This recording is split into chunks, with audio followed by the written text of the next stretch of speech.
Vendemmia 2023, meno quantità e più qualità secondo il referente del comparto vinicolo di Confindustria Veneto Est, Stefano Bottega. Se il 2022 era stato contraddistinto dalla siccità, la stagione in corso ha dovuto fare i conti con la grandine eccezionale di luglio. Le zone meno colpite, grazie alle 4 settimane di bel tempo che ci sono state dopo la grandine, hanno fatto in tempo le viti meno a rimarginare, diciamo, le ferite, mentre le zone non colpite è stata una bellissima annata. Abbiamo avuto escursioni termiche oltre i 15 gradi centigradi tra il giorno e la notte, e questo sappiamo è un ottimo segnale per avere poi dei vini molto profumati, il profumo che è la caratteristica fondamentale del nostro prosecco. Fin qui la produzione, ma regge anche il fronte della vendita, pur se con dei distinguo. Mentre i vini fermi un po' riducono le vendite, soprattutto in questa fase inflattiva, l'aperitivo, gli spumanti continuano la loro crescita, e sta a noi cercare di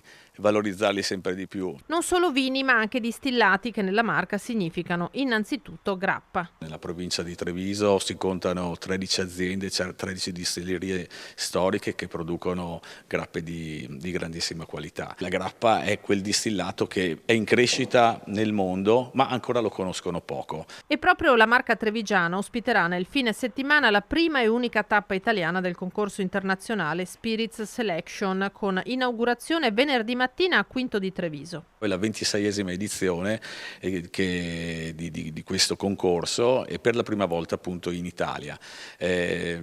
Arriveranno circa 130 degustatori che sono buyer e giornalisti, influencer da tutto il mondo, per assaggiare oltre 2300 distillati diversi. Quindi sarà veramente una grande occasione per far conoscere ai distillatori di tutto il mondo il nostro territorio, le nostre grappe, quindi ci aspettiamo veramente un grande interesse.